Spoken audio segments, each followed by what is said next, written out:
Next bill on the agenda is Senate Bill 1182, dealing with, that's by Senator Surovell, dealing with motor vehicle liability insurance coverage limits. And you want to explain why we need the bill, Senator Surovell?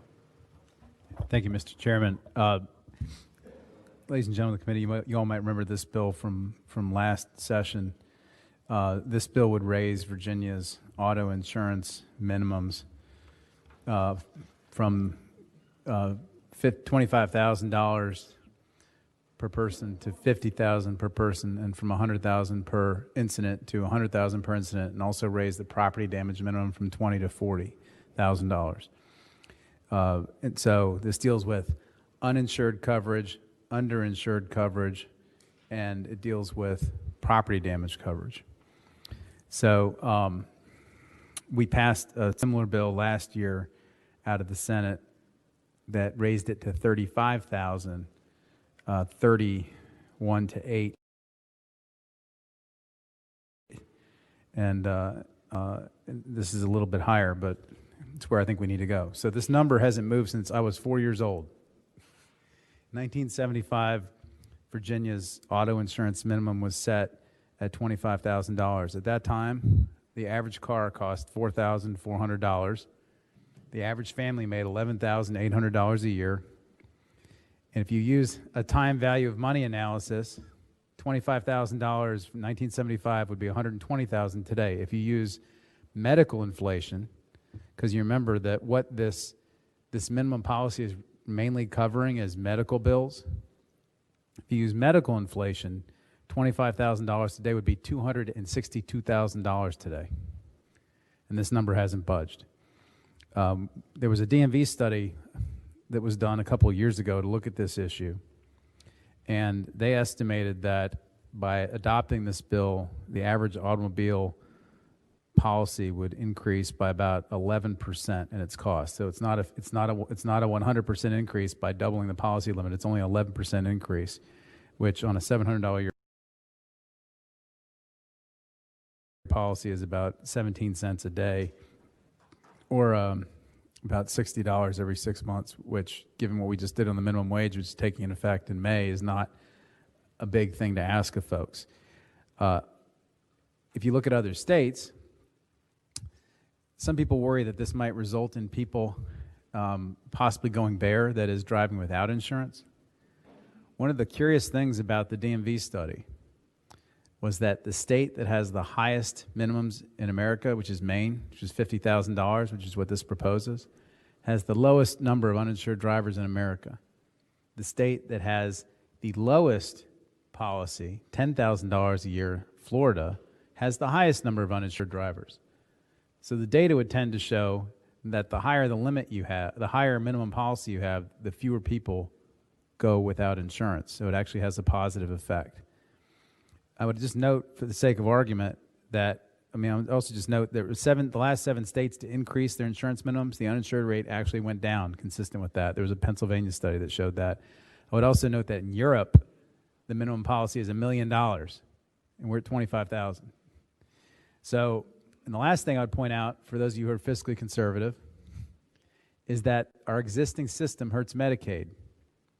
I asked DMAS to tell me how many claims they had over the last 3 years where they were seeking to recover a Medicaid lien off somebody who had a minimum policy.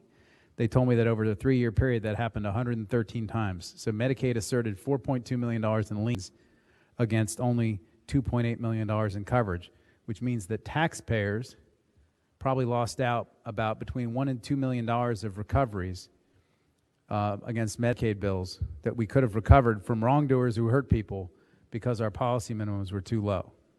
So by passing this, we will start to pass more of this cost on to bad drivers, the people who are causing harm to people when they get in collisions. Mr. Chairman, the last thing I would just say is that, that minimum policies, it's really a problem. There's a lot of people that this affects every year. Thousands of people. I would say probably at least 1,000 people a year probably are hurt because there's not enough money to cover their injuries. Medical bills have gone up tremendously in the last 40 years, and this will help to make sure that more people get their medical bills paid for and receive their fair sense of justice. And I believe there's people on the line that want to testify in favor of the bill and a few that are opposed. All right, do we have people online ready to testify in favor of the bill? Mr. Dix, you go ahead. Mark Dix. Thank you. Good afternoon, Mr. Chair, members of the committee. Mark Dix on behalf of the Virginia Trial Lawyers Association, and we support the bill. I'd like to thank Senator Surovell for bringing this measure forward. As Senator Surovell noted, this law has not been updated since 1975. And the simple truth is that $25,000 in liability coverage is not enough today. It's not enough for lost wages, for medical expenses, and that's present, past, and future. That's $25,000 all in. That is all that is available to compensate victims of other people's wrongdoing. It's also not enough coverage for the tortfeasors. After $25,000, they're on the hook for that, and more people are going to be personally exposed. The sky is not going to fall by increasing limits to 5,100. Senator Surovell went through some numbers from the DMV study. Well, we obtained some data as well from the Independent Insurance Agents of Virginia, and they looked at the premium increases for State Farm, Nationwide, Progressive, and Travelers. That's about 45% of the personal lines in Virginia. And they calculated based upon a 19-year-old male and a 43-year-old male. The average increase for the 19-year-old male to go from $2,550 to $5,100 was $12 a month. For the 43-year-old male, the average increase was $3 and a catastrophic rise. As Senator Surovell also noted, there's no data to reflect there's going to be a rash of uninsured motorists. In fact, all studies have shown otherwise. Under the current regime, we're going to continue to see costs shift from fiscally irresponsible tortfeasors to the fiscally responsible victims. We hope it's the pleasure of the body to pass this bill. Thank you. Thank you. Mr. Kirtner? Any further questions by members of the committee? All right, need a motion. Move to report. Is there a second? Second. All right, you got a motion and a second to report Senate Bill 1182. All those in favor vote yea, opposed nay. Senator. All right. Ayes 11, noes 3. All right, the bill is reported.